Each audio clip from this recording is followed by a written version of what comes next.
Cura Noche, amantes de lo paranormal. En esta ocasión les traigo una historia titulada La Herradura Maldita, situada en la localidad de Antofagasta, al norte de Chile. A petición de nuestro participante, su nombre será cambiado, pues teme que lo ocurrido vuelva a manifestarse en su vida.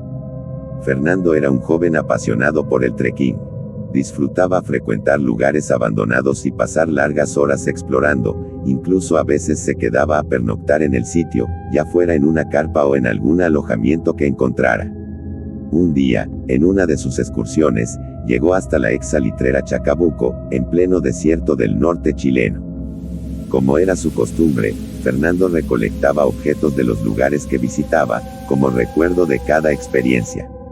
Sin embargo, lo que no sabía era que estaba a punto de cometer un error que lo marcaría para siempre. En medio de su recorrido encontró una antigua herradura, oxidada y pesada.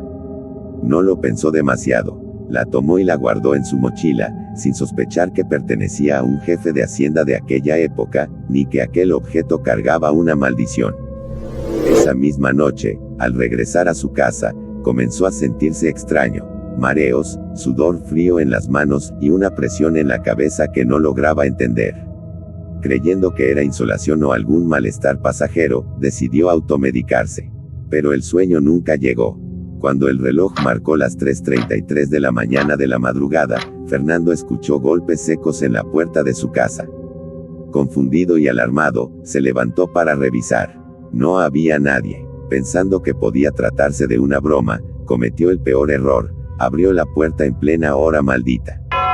De regreso en su cama, apagó la luz e intentó dormir. Pero al mirar hacia la puerta, lo vio. Un hombre de casi 2 metros, de contextura delgada y con un traje de terno anticuado, lo observaba en silencio. Fernando quiso gritar, pero su cuerpo estaba paralizado.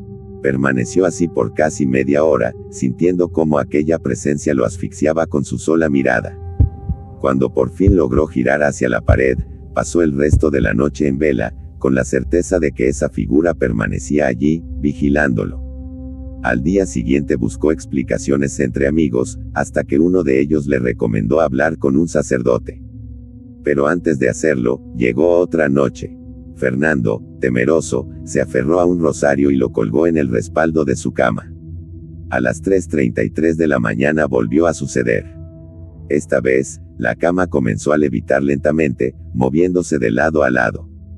Preso del pánico, Fernando salió corriendo de la habitación, pero al mirar hacia atrás vio al hombre del terno observándolo desde la ventana, con una sonrisa helada. Al día siguiente, un sacerdote visitó su casa. Apenas entró, Fernando volvió a sentir el dolor de cabeza insoportable, náuseas y ese sudor frío que lo consumía. El sacerdote fue claro. No es solo un espíritu, lo que tienes aquí es algo mucho más grave. Aterrorizado, Fernando recurrió a un amigo que conocía a una persona experta en lo paranormal. Aquella mujer le explicó lo inevitable, la herradura era el vínculo. No era una sola entidad, sino varias, las que habían seguido a Fernando hasta su hogar. Para entonces, Fernando ya había perdido peso, dinero, su salud se deterioraba y había dejado de trabajar. La solución era clara, debía devolver la herradura al lugar donde la había encontrado. Mientras él la llevaba de regreso a la salitrera, la especialista permanecía en su casa realizando un trabajo espiritual.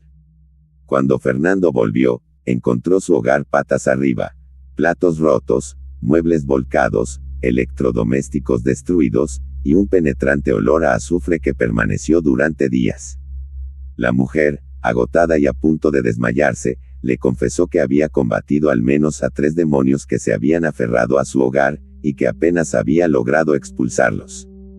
Fernando asegura que incluso al contar su experiencia, los objetos de su casa comenzaron a moverse solos. Y yo mismo, al escribir este relato, sentí un dolor de cabeza intenso, y la aplicación se cerró en varias ocasiones, algo que jamás me había ocurrido. Así termina la historia de esta noche, mis queridos amantes de lo paranormal.